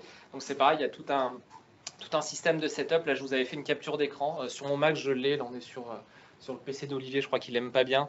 Mais vous pouvez vraiment aller vous amuser. Vous avez le device qui est vraiment en 3D. Vous pouvez vous amuser à simuler et voir justement les différentes positions du device et voir comment on peut adapter son application. Et j'ai mis Highly Recommended parce qu'il y a des choses en fait qui marchent dans l'émulateur Edge ou Chrome, mais qui ne fonctionne pas sur un vrai device. Et ça, on s'est fait piéger au début quand on a voulu faire des démos, parce qu'ils ont implémenté une version qui était encore plus en avance de draft. Donc il y a des variables d'environnement qui n'existent pas en fait, parce qu'ils pensaient les mettre et un jour elles ne sont jamais arrivées dans la spec. Donc la version du device est quand même un peu plus à jour que celle qu'on trouve dans nos navigateurs. Donc il y a des choses qui ne vont pas marcher, même si sur votre browser, vous avez l'impression que tout va bien. Donc c'est mieux de tester sur l'émulateur Android parce que lui va vraiment se comporter comme un device, un vrai device. Je crois qu'il y a des choses, même aussi juste le mode tente, qui est arrivé après la sortie du Duo. Il n'est pas possible sur un Duo par exemple parce que les specs sont arrivés. On a pensé à ce genre de choses après, alors que le Duo, dès qu'on le plie, on passe sur un seul écran et il y a un en moins. Alors, un dernier petit mot, justement, on parlait de choses un peu expérimentales. En JavaScript, souvent, dans le monde du web, quand on a des API, justement, qui bougent, qui sont encore un peu en draft ou qui ne sont pas encore implémentés dans le navigateur, on a tendance à utiliser une chose qui s'appelle des polyfills, c'est-à-dire un petit bout de code qui va détecter est-ce que la feature est vraiment implémentée dans le navigateur, et si elle n'y est pas, je vais écrire un bout de code qui va la simuler pour faire comme si elle y était et que les applications ne plantent pas. Donc ça permet d'avoir une compatibilité un peu plus grosse. Alors aujourd'hui, le problème des polyfills, c'est que tous ne sont pas implémentés, voire il n'y en a pas forcément pour toutes les fonctionnalités dont on vous a montré aujourd'hui. Donc le statut d'aujourd'hui, c'est que les anciennes versions des API, celles sur lesquelles on a fait notre démo, le CSS Spanning, l'API Windows Segment, il y a un polyfill. Elles sont implémentées derrière le flag expérimental, c'est pour ça que j'ai mis le petit tube à essai à côté. Donc on peut tester avec l'ancienne API. La device posture, celle qui permet de repérer l'angle de device et de savoir dans quel mode on est. Il y a un polyfill, mais où il faut simuler manuellement parce que le polyfill n'est pas capable de détecter l'angle. Il n'y a aucune API web aujourd'hui qui est capable de remonter cette information-là. Donc c'est une variable à dire pour setter manuellement l'angle du device et de le simuler. Il est implémenté encore dans aucun navigateur, donc on peut jouer avec que via un polyfill. Et par contre, la dernière API, celle où il y a des pull requests qui ne sont pas encore mergés dans les navigateurs, il n'y a ni polyfill ni implémentation. Donc c'est pour ça qu'on est obligé de se contenter de faire des démos sur l'ancienne API. On a eu un petit coup de flip tout à l'heure parce qu'on a cru que des fois ça avait été mergé et que les browsers avaient été mis à jour et que toutes nos démos étaient cassées. Mais ce n'est pas encore le cas. Donc on mettra à jour nos démos quand il y aura une implémentation dispo. Et en attendant, faut se contenter des anciennes API. Donc voilà, c'est la fin. Si vous voulez récupérer tous les liens, alors il y a le lien pour les slides, et en fait le vrai lien qui est important, c'est celui de la fin. Pour trouver tous les liens que j'ai mis dans les slides, y compris le lien des slides. Donc si vous voulez en noter un, c'est celui-là ici, .ms. Et les liens vers les démos. Il y a les liens vers toutes les démos qu'on a montrées, que vous pouvez faire tourner, parce qu'il y a des polyfills qui sont embarqués, qui simulent les devices, même si vous n'avez pas activé les flags expérimentaux. Enfin, voilà, il y a vraiment toutes les ressources, si ça vous intéresse, pour aller jeter un œil à ça, si vous êtes curieux. Et puis voilà. Si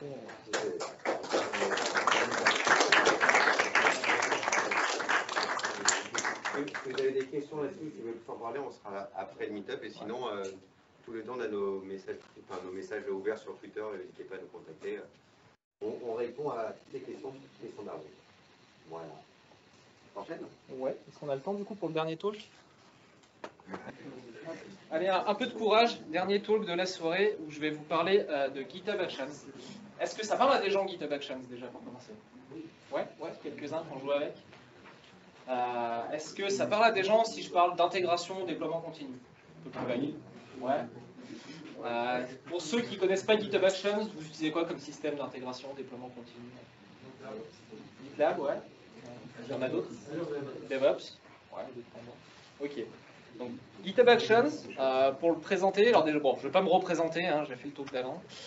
GitHub Actions, c'est un système qui va être intégré à GitHub, qui va vous permettre de lancer des workflows câblés sur n'importe quel événement qui peut se trouver dans GitHub. Donc de la CI/CD, mais on va voir que pas seulement. Quand je dis événement, c'est vraiment n'importe quelle chose qui se passe dans GitHub. Ça va être, ok, quelqu'un a poussé un commit, quelqu'un a créé une pull request, mais ça peut être aussi, il y a un commentaire qui a été créé, quelqu'un a fermé une pull request, quelqu'un a créé une nouvelle branche, quelqu'un a rentré une nouvelle entrée dans le wiki, enfin voilà, n'importe quel événement qui a été généré par GitHub, vous pouvez câbler un workflow dessus. Et un workflow, ça va être une suite d'actions, où d'abord vous allez choisir un environnement pour l'exécuter. Donc un environnement, on a à peu près le choix des plus connus, tous au même endroit. Donc on peut faire du Linux, on peut faire du Windows, on peut faire du macOS, on peut faire les trois à la fois. On peut faire aussi des choses un peu plus exotiques. On a des plateformes ARM qui sont disponibles, par exemple, si vous voulez builder des images pour Raspberry Pi, ou tester justement des choses qui ne compilent pas sur du x86 en temps normal. Vous pouvez aussi amener votre propre runner, installer un petit client sur votre machine locale, sur un Raspberry Pi que vous avez dans un placard ou n'importe quoi, pour lancer nos workflows sur votre propre client derrière. Voilà, on a tout un tas d'options derrière. Ça marche pour à peu près tous les langages de programmation qui existent. Et puis si ça n'existe pas ou si ce n'est pas supporté de base par les runners qui sont fournis, vous pouvez aussi venir avec vos propres images Docker pour amener un environnement un peu plus complet et lancer le workflow dedans. Et plutôt que d'en parler, eh ben, c'est souvent mieux de montrer. Je vais aller chercher un navigateur et puis on va jouer un peu avec, si j'y arrive. On va plutôt faire. Hop, voilà. Ok, est-ce que ça revient? Ok. Un petit peu peut-être. Donc là, je suis sur un repo GitHub qui n'est pas forcément très intéressant.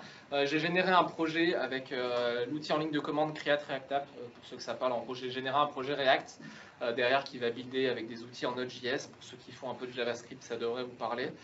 Bon, en soi, ce n'est pas le code qui est le plus intéressant. Ce qui va être intéressant va se passer ici dans cet onglet Action que vous avez à dispo sur vos repos.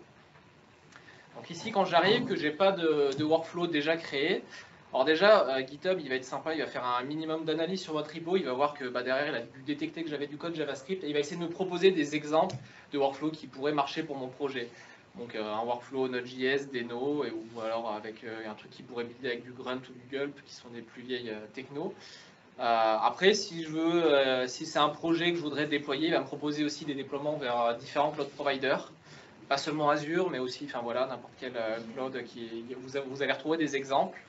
Un truc plus sympa aussi, si vous voulez générer carrément de l'infra, vous pouvez avoir des templates Terraform pour aller vraiment, si vous voulez faire de l'infra as code et voir du GitHub, vous allez carrément pouvoir générer un environnement cloud avant même de déployer votre code dessus. Enfin, tout faire d'un coup, on peut faire des choses vraiment assez poussées. Si c'est loupé ou si vous voulez choisir autre chose, vous pouvez voir déjà qu'il y a des exemples de workflow qui marchent avec d'autres langages que du JavaScript. On retrouve du Python, alors là on n'a pas dans les exemples, il y a du Java, du C#, on peut builder à peu près ce qu'on veut. Et je vous disais que ce n'était pas non plus seulement pour faire de la CI/CD, même si c'est quand même l'une des choses principales qu'on va faire avec, c'est que ça va vous servir aussi à, notamment si vous faites comme moi pas mal d'open source, à vous faciliter la vie de la maintenance sur des repos, par exemple pour automatiquement assigner des labels sur les issues qui sont créées, notamment peut-être aller regarder un coup d'œil sur qu'est-ce qui a été écrit, est-ce que ça concerne le back-end, le front-end, allez hop, on peut mettre une issue dessus, est-ce que c'est un bug, est-ce que c'est une demande de fonctionnalité, voilà, essayer d'aller faire un peu du tri. Est-ce que, je ne sais pas, l'issue elle date de plus de 6 mois et que personne n'a répondu dessus, on peut peut-être la fermer pour nettoyer un peu le backlog derrière. Voilà, on peut faire pas mal d'actions derrière aussi pour simplifier la vie, pas seulement sur la partie code de GitHub, mais aussi sur les autres parties, que ce soit wiki, issue, rajouter des commentaires aussi automatiques, par exemple, dans des pull requests. Je ne sais pas, si vous avez quelqu'un qui vient vous proposer une pull request pour la première fois, ça va lui souhaiter la bienvenue, ça va peut-être lui mettre un lien vers le guide, à savoir des bonnes choses à respecter pour que sa pull request soit acceptée, enfin des choses comme ça. Vous pouvez faire vraiment pas mal d'automatisation sur votre repo grâce à ça. Donc on va aller regarder, on va créer un workflow, voilà, sans prendre un template pour l'instant. Ça arrive? J'ai perdu le... Si ça arrive, ok. Donc un workflow, comment ça se présente? Alors déjà on va lui donner un nom, parce qu'on peut en avoir plusieurs. Vous pouvez l'appeler build, deploy, test, nettoyage, enfin voilà, tout ce que vous voulez pour pouvoir vous y retrouver et savoir finalement qu'est-ce que ce workflow est censé faire. La deuxième chose qui va être la plus importante, c'est définir finalement quand est-ce que ce workflow va devoir être exécuté. Donc sur quel event, sur quel trigger on va vouloir lancer ce workflow-là. Donc il y en a plein. Si je fais jouer un peu l'autocomplétion, je crois qu'il y en a un peu voilà, dans l'éditeur. Si ça arrive, ça peut être sur des pull requests, ça peut être aussi des jobs schedulés. Ça veut dire par exemple, si vous voulez faire, je ne sais pas, tous les soirs à minuit, vous voulez lancer un job de nettoyage de votre base de données, vous pouvez le faire aussi avec un workflow, par exemple, directement dans GitHub comme ça. Ça peut être voilà, un appel depuis un autre workflow. Vous pouvez avoir des workflows qui s'enchaînent. Ça peut être voilà, quelqu'un qui a créé un commentaire sur un commit, quelqu'un qui a créé une branche, quelqu'un qui a lancé un déploiement, quelqu'un qui a forqué le repo. Voilà, on en a vraiment plein des types d'événements derrière. Les plus communs, ça va être quelqu'un qui a poussé du code, donc quelqu'un qui a poussé un commit. On peut spécifier une branche, par exemple, pour pas que le workflow se lance.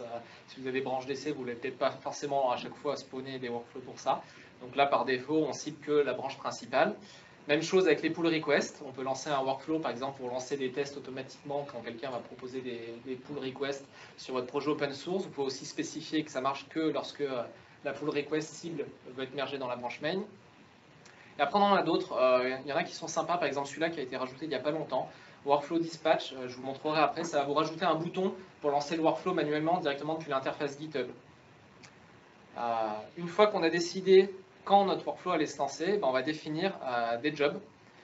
Des jobs, ça va être une suite d'actions qui vont avoir certaines propriétés et notamment qui par défaut vont se lancer tous en parallèle. Donc si vous avez des jobs, par exemple, que vous avez une suite de tests et que vous voulez la lancer en parallèle dans différents contextes, par exemple, je ne sais pas, là c'est un projet Node.js, je vous montrerai après, je peux le lancer avec différentes versions de Node.js, les jobs vont par défaut se lancer en parallèle pour aller plus vite, pour gagner du temps.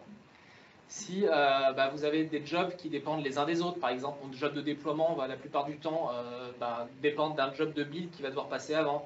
Et bien sûr, on ne veut pas déployer si le build n'a pas marché.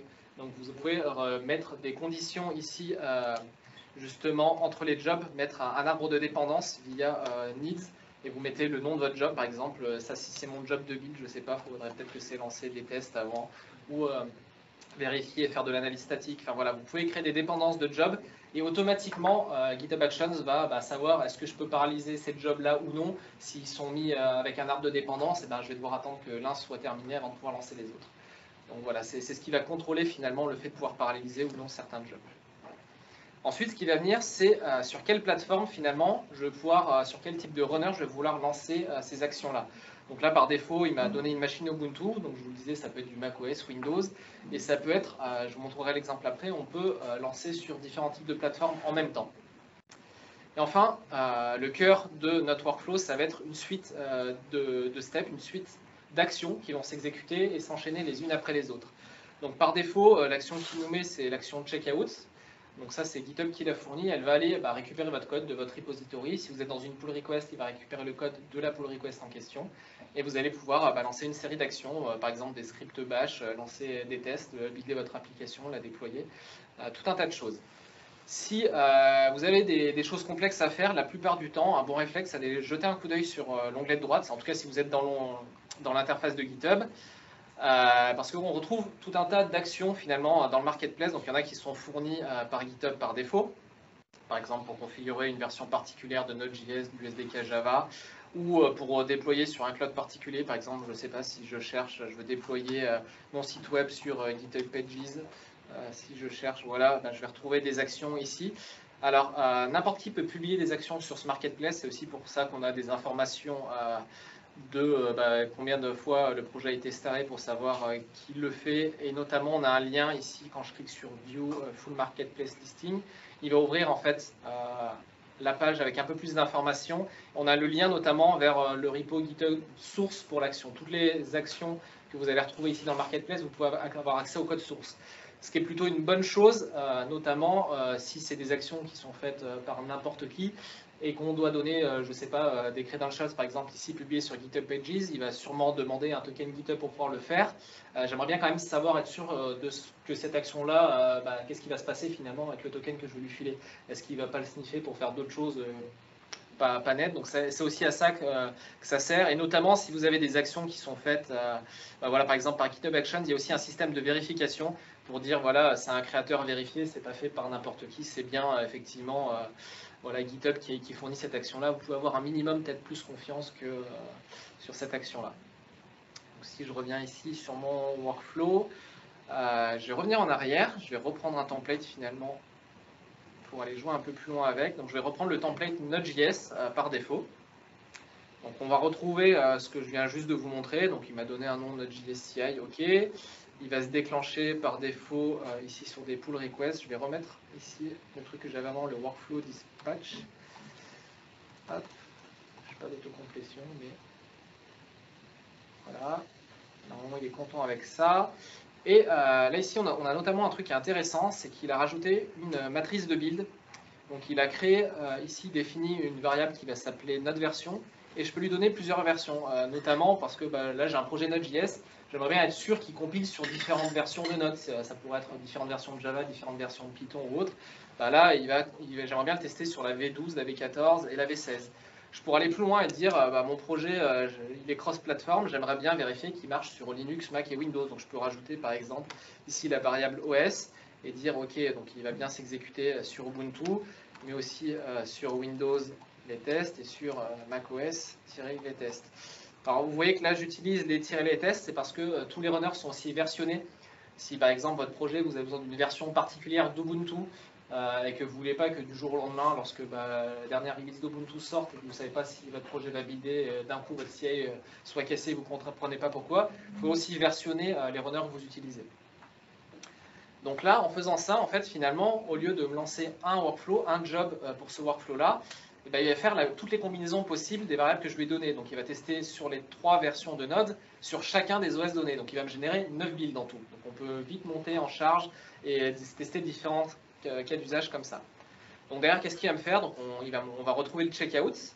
Il va utiliser une action qui s'appelle setup node pour finalement utiliser la version que je lui ai donnée de Matrix.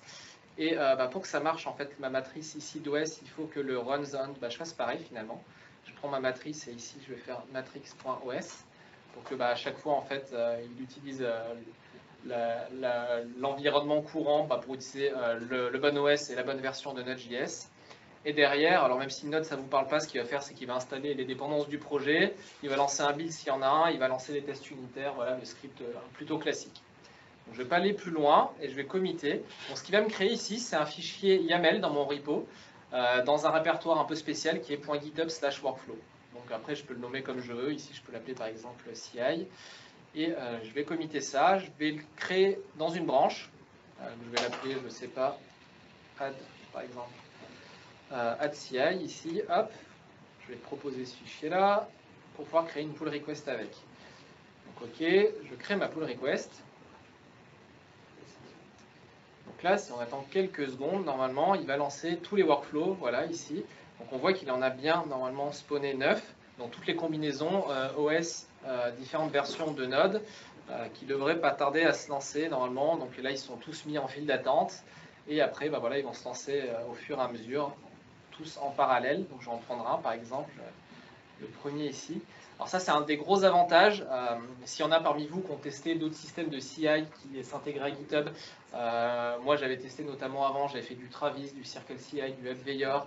Souvent, ils supportaient qu'un seul OS et dès qu'on avait un problème dans un build qui se passait, il fallait aller se reloguer dans une autre interface et essayer d'aller comprendre et d'en jouer dans différentes interfaces. Là, ce qui est pratique, c'est que on peut voir les logs directement en restant dans l'interface de GitHub. Là, on voit que j'ai mon job qui se déroule, on voit les différentes actions, je peux voir les logs au fur et à mesure. Hein. Donc là, j'en ai déjà 2 qui sont en succès, il y a les autres qui sont en train de se lancer encore en parallèle. Et je peux attendre le résultat de tous mes jobs finalement pour savoir est-ce que ça a bien marché ou pas. Donc si je retourne ici dans ma pull request, hop, je peux voir j'ai tous mes jobs, voilà, je vais avoir leur statut en temps réel. Un truc sympa à faire sur vos repos, pour être sûr, par exemple, pour vous simplifier la vie, si vous avez un projet open source et que vous êtes plusieurs mainteneurs, être sûr que n'importe qui ne marche pas, un truc qui ne marche pas, vous pouvez aller mettre des règles de protection dans vos branches. Ici, je suis allé dans les settings, branches. On peut aller régler ici ce qu'on appelle des protections pour une branche. Donc, je vais rajouter une règle, par exemple, ici sur ma branche main. qui est ma branche principale, et de dire, par exemple, j'aimerais bien qu'il y ait au moins un reviewer du projet qui ait fait une relecture, ou deux, pour être sûr qu'il y ait deux paires d'yeux avant de pouvoir merger une pull request, ou j'aimerais bien, typiquement, qu'il y ait des status checks, donc ça veut dire que ma CI soit passée. Donc là, elle n'apparaît pas encore ici parce que je n'ai pas mergé la CI que je viens de rajouter, mais une fois qu'elle a été mergée, si je peux dire, je veux que la CI elle soit ouverte, sinon on ne peut pas merger. Donc tant que les tests ne passent pas, on ne merge pas de code dans ma branche principale. Donc voilà, on peut garantir un minimum d'intégrité au projet via ces moyens-là. Donc ça, c'est pour la démo, on va dire, de base. On peut aller quand même beaucoup plus loin avec GitHub Actions. Je vais revenir sur les slides. Donc je vous l'ai dit tout à l'heure, vous pouvez, si vous avez un environnement un peu particulier, donc les runners de base en général ils ont pas mal d'outils pour beaucoup de langages, mais peut-être que ça ne suffit pas, ça ne convient pas à votre projet en particulier. Si vous utilisez déjà Docker, vous pouvez lui donner une image Docker, il va l'utiliser pour setuper son environnement dans GitHub Actions et lancer votre workflow dans votre image. Et l'image peut être dans le même repo que votre workflow par exemple. Vous pouvez écrire aussi vos propres actions. Il y a un SDK qui est fourni, c'est assez simple. Vous créez un repo GitHub, vous créez votre action et vous pouvez la publier sur le marketplace. C'est pas très compliqué non plus. Si vous avez besoin de faire des choses ou de le partager par exemple entre différents projets, c'est une bonne façon. Vous pouvez aussi utiliser vos propres runners pour avoir un environnement particulier, ou si vous ne pouvez pas balancer les secrets de votre projet à tout va dans GitHub, vous pouvez héberger un runner qui tourne chez vous. Si votre environnement, vous voulez faire des tests beaucoup plus compliqués, vous pouvez avoir plusieurs conteneurs qui sont spawnés d'un coup. Par exemple, si vous voulez spawner un serveur web, une base de données, un cache avec, et vous pouvez utiliser Docker Compose notamment pour spawner un environnement complet et lancer des tests unitaires un peu plus costauds sur cet environnement-là. Je vous l'ai dit aussi, ça peut servir à faire du tri d'issues, à nettoyer son backlog ou à faire du GitOps. Si vous voulez vraiment aller, si vous avez votre infra, par exemple avec du Terraform, qui se trouve aussi dans GitHub, vous pouvez aller vraiment avoir un environnement complet de déploiement, de préparation d'infra qui se trouve dans votre repo GitHub, qui va préparer votre infra sur un cloud provider quelconque, qui déploie votre code, qui le teste. Enfin voilà, vous pouvez avoir tout centralisé sur votre repo grâce à ça. En général, la question qui fâche, le pricing, alors si déjà vous faites de l'open source, la bonne nouvelle c'est que c'est gratuit et c'est plutôt très généreux parce qu'on peut avoir 20 jobs qui tournent en parallèle pour l'ensemble de votre repo. C'est plus que tout ce qui existait dans les autres CI d'avant et je les ai toutes testées, croyez-moi. Sur mes repos, j'avais à peu près toutes les CI possibles pour épuiser tous les tiers gratuits. Donc ouais, c'est assez généreux, mais voilà, ça reste si votre repo est public. Si votre repo est privé, vous avez quand même 2000 minutes de build inclus par mois. Alors par contre, dès que vous faites un peu des builds matrixés, c'est-à-dire que vous spawnez des jobs pour tester sur différents environnements, ça peut monter très vite. Hein. Voilà, donc il faut quand même faire gaffe à ce qu'on fait si les repos sont privés. Bon, après il y a des formules entreprises et autres. Si vous voulez vraiment faire des jobs qui durent longtemps, je crois que par défaut, un job ça peut monter jusqu'à 6 heures. Donc là, vous les explosez rapidement, hein, les 2000 minutes par mois, si tous vos jobs de CI mettent 6 heures pour faire des gros tests et autres. Ça peut valoir le coup de monter votre propre runner chez vous. Et là, par contre, c'est complètement gratuit de l'utiliser. De toute façon, c'est vous qui hébergez la machine, c'est vous qui payez l'électricité, le CPU, etc. Du coup, ça ne vous coûte rien d'avoir votre machine en local qui peut être aussi plus puissante que les runners par défaut. Alors, ils sont déjà pas trop mauvais. C'est des machines dual core, je crois, par défaut, qui ont 7 Go de RAM et des SSD avec un peu de place. Après, si vous avez des gros projets Java, ça peut être limitant parce que les builds sont longs. Dans ce cas-là, il vaut mieux utiliser son propre runner. Enfin, voilà, on a quand même le choix de faire pas mal de choses avec. L'avantage, c'est que c'est intégré à GitHub. C'est aussi un défaut si vous n'utilisez pas GitHub. Du coup, une autre solution qui est quand même très similaire, que j'ai aussi testé avant, du coup, c'est Azure DevOps. C'est la solution Azure Pipeline en particulier, qui est l'équivalent de GitHub Actions. Mais du coup, vous pouvez plugger vraiment sur n'importe quel repo Git. Que ce soit les repos d'Azure ou autres, ça peut être du GitLab, ça peut être du Bitbucket, ça peut être n'importe quoi. Le système de pricing est exactement le même que celui de GitHub Actions, il y a les mêmes plateformes qui sont supportées. Par contre, la syntaxe, c'est toujours du YAML, mais c'est légèrement différent. Le principe reste le même avec des actions, mais c'est pas exactement la même syntaxe. Mais vous pouvez grosso modo faire la même chose derrière. Après, alors moi je maintiens plusieurs projets open source. Au bout d'un moment, j'avais pas forcément prévu d'en avoir plein, ça s'est fait au fil des années.